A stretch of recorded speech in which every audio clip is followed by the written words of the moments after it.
काशी, बनारस या वाराणसी, नाम कई हैं लेकिन मकसद एक, मोक्ष।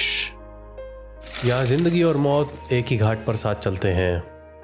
यहाँ शोर में भी एक शांति है और खामोशी में बहुत शोर छिपा है। लोग यहाँ भगवान को ढूंढने आते हैं, पर मुझे लगता है यहाँ आकर इंसान खुद को ढूंढ लेता है।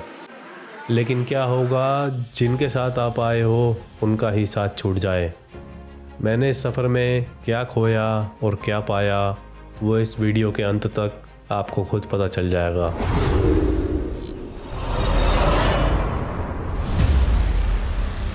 बनारस एक डेस्टिनेशन नहीं, एक सिस्टम है।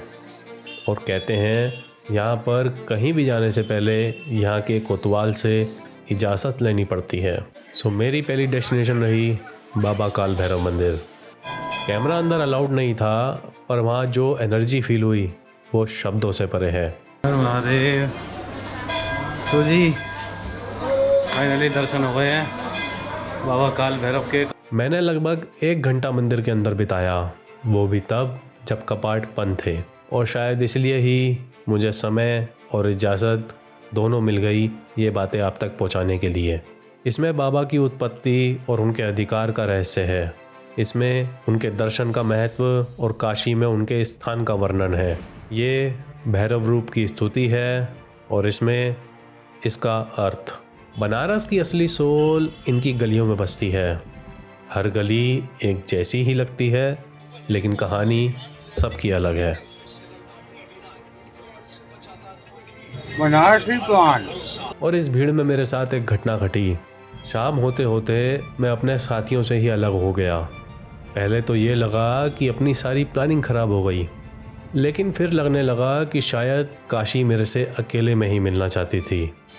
तब मुझे एहसास हुआ कि डिवाइन ट्रैवल अलोन मेरे चैनल का नाम ही नहीं, बनारस की उन गलियों में बिताया हुआ वो हर समय था जहाँ मैं अकेला होकर भी अकेला नहीं था। अब रास्ता बाबा काशी विश्वनाथ की तरफ था, लेकिन दर्शन से पहले मैंने मणिकर्णिका घाट जाना सही समझा। एक ऐसा घाट जहाँ मृत्यु को भी जिया जाता है। बड़े बड़े लकड़ियों के ढेर और एक के साथ एक जलती चिताएं। संसार में सब नश्वर है, ये एहसास दिलाने में ज़्यादा देर नहीं करती। और ये एहसास होने के बाद ही मैं चल दिया बाबा विश्वनाथ जी के दर्शन के लिए, जो कि भगवान शिव के 12 ज्योतिर्लिंगों में से एक है।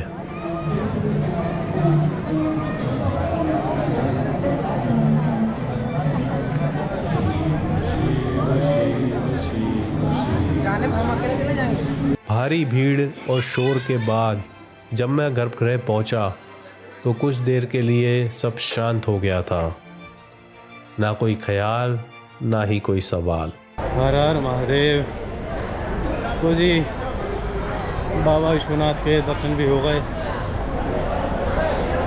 सही में भाई बहुत देर लग गई, लाइन में लगना, आगे जाना, बहुत ही देर, कम से कम 1 से 1.5 घंटा या शायद ज़्यादा भी लग गया, तो कुछ कह नहीं सकता मैं। और बाबा विश्वनाथ जी के दर्शन के बाद मैं गया नमो घाट की तरफ, जो बताता है कि बनारस समय के साथ चलना भी जानता है। एक तरफ बनारस के पुराने पुराने घाट और एक तरफ ये नए बनारस को पहचान देता हुआ नमो घाट। नमो घाट, वाराणसी।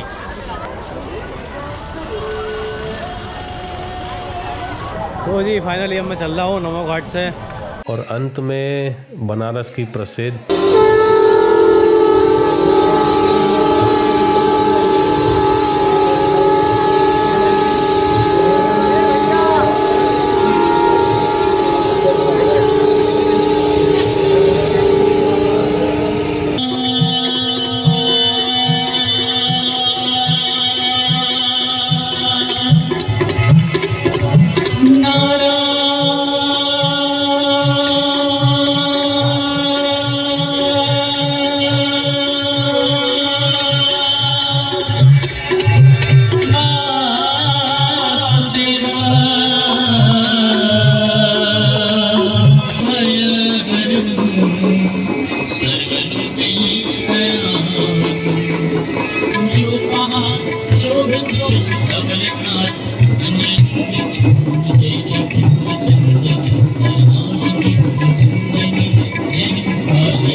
नाव पर बैठा हुआ गंगा जी की आरती के आनंद ले रहा था, तो कोई घाट की सीढ़ियों पर बैठा हुआ ही हर हर महादेव हर हर गंगे के जयकारे लगा रहा था।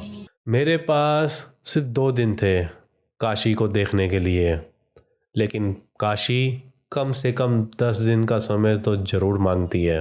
इस सफ़र में मैंने बहुत कुछ पाया और बहुत कुछ छूट भी गया। अब जल्द ही दोबारा जाना होगा और काशी की एक नई कहानी के साथ वापस आया जाएगा। तब तक के लिए देखते रहिए, बने रहिए डिवाइन ट्रैवल अलोन। जय हो भोलेनाथ की, चिंता नहीं किसी बात की। हर हर महादेव। ओम नमो पार्वती पतये, हर हर महादेव।